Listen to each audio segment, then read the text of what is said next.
Salut à tous, on se retrouve aujourd'hui pour parler du Paris Saint-Germain ce dimanche 25 janvier et on commence directement, et comme souvent avec le programme bien sûr de l'équipe, donc il n'y a pas de match aujourd'hui dimanche ni hier samedi, c'était bien sûr avant-hier, le match contre la GOCR, donc prochain match le 28, donc mercredi. N'oubliez pas, tous les matchs auront lieu en même temps vu que ça sera la dernière journée de poule bien sûr de Ligue des Champions.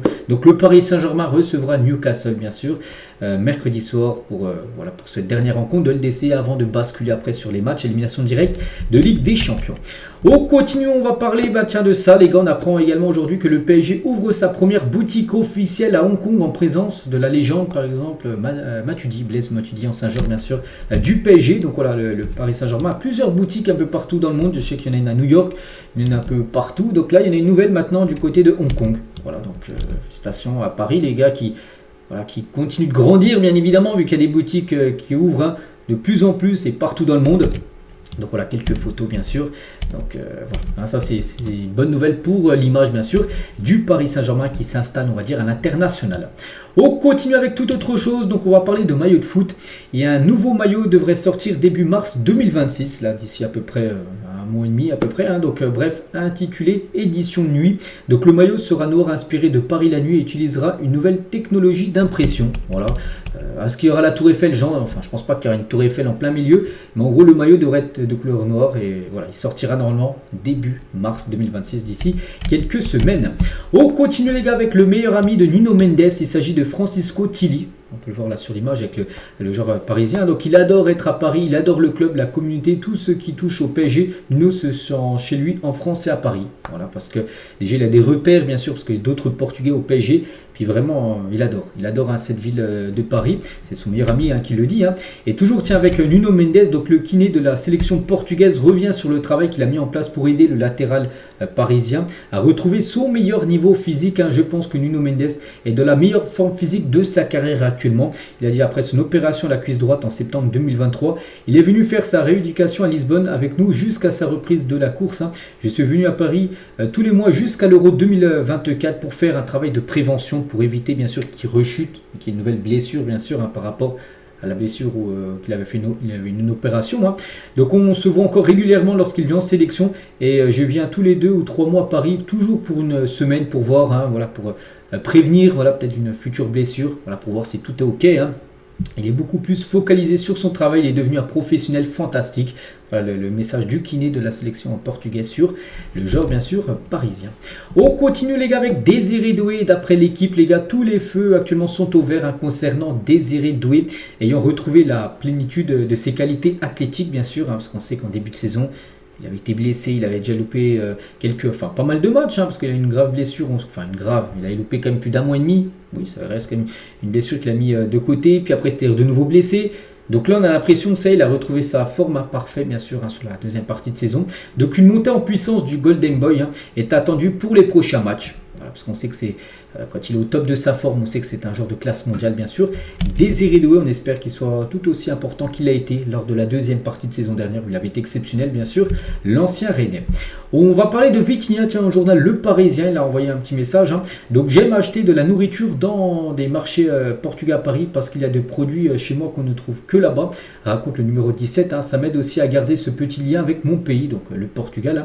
Donc la première chose que je fais quand je rentre par exemple chez lui, parce qu'il a toujours une maison au Portugal, c'est d'aller directement au cinéma. C'est l'une de nos activités favorites avec ma femme et ma fille. Sinon, on reste à la maison, on va au restaurant et on passe du temps avec les amis et la famille. Donc Porto, son premier club, on va dire, mais club à l'époque.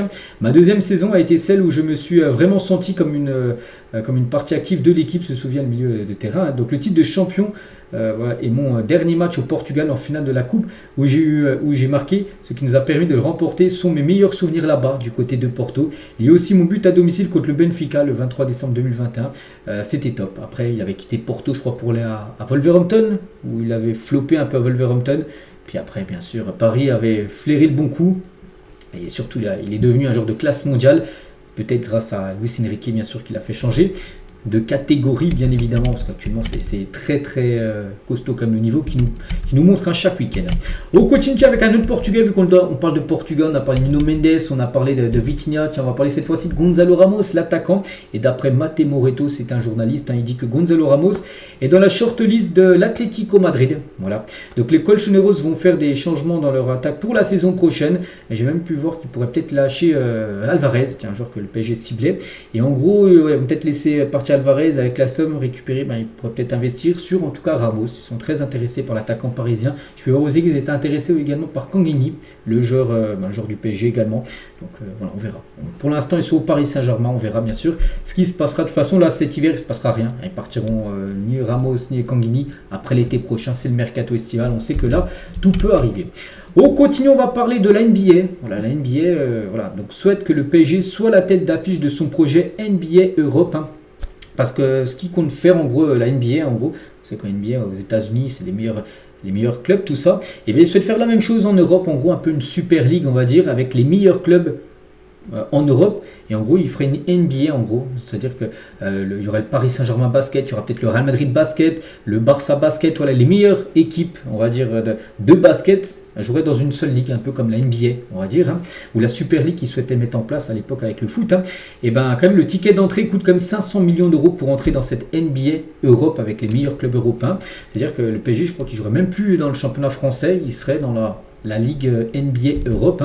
Donc voilà, NBA veut frapper fort en Europe et le PSG clairement ciblé comme tête d'affiche. Voilà. Donc marque mondiale, expertise QSI, Jordan Brandt et Kevin Durant. Paris coche toutes les cases. N'oubliez pas que Kevin Durant départ dans le club du PSG. Voilà. Donc ticket d'entrée, comme j'ai dit, estime à 500 millions d'euros. Donc 2027 pourrait bouleverser le basket européen avec peut-être une NBA européenne. Et le Paris Saint-Germain basket serait tout simplement la tête d'affiche, on va dire, de cette nouveauté. On continue les gars avec Eddie Doué, donc le cousin de Désiré Doué. Donc il se rapproche de plus en plus d'un départ vers le Portugal. C'est un joueur, je ne sais même pas s'il a déjà joué avec l'équipe première, j'en sais un peu tête, mais bon, j'ai plus ça en tête. Mais en tout cas, c'est un joueur qui pourrait partir, parce que lui, il aspire à jouer en équipe première, ça sent que c'est un peu bloqué pour lui. Donc un accord a été conclu ces dernières heures entre le PSG et l'Estrela Amadora, donc pensionnaire de première division portugaise. Il ne reste plus que quelques détails à régler avec le joueur avant l'annonce officielle, voilà, qui peut intervenir bien sûr à tout moment. On continue cette fois-ci avec Neymar, les gars, sous un post Instagram du Paris Saint-Germain. Il y a quelques jours, parce que le PSG avait ressorti un match à l'époque où Paris avait gagné 8-0. On peut voir le 8 là. Il y a l'équipe du PSG 8, puis Dijon à côté 0. Voilà, c'était un 8-0, un match de championnat. Et Neymar avait marqué un quadruplé sur ce match-là, puis ils avaient ressorti bien sûr le quadruplé Neymar. Et Neymar a répondu, les gars, de super moments passés avec vous. Un peu nostalgique, bien sûr, Neymar. Donc voilà, concernant Neymar, bien sûr, qui est pour moi, bien sûr, une légende du club. Il y en a qui ne le considèrent pas comme légende. Pour moi, c'est une légende, bien sûr, de l'équipe parisienne. Neymar, et on finit avec lui aujourd'hui. Donc voilà, les gars, ce qu'il y avait à dire. Donc j'espère que ça vous a plu. Donc on se retrouve, nous, demain, bien sûr, lundi.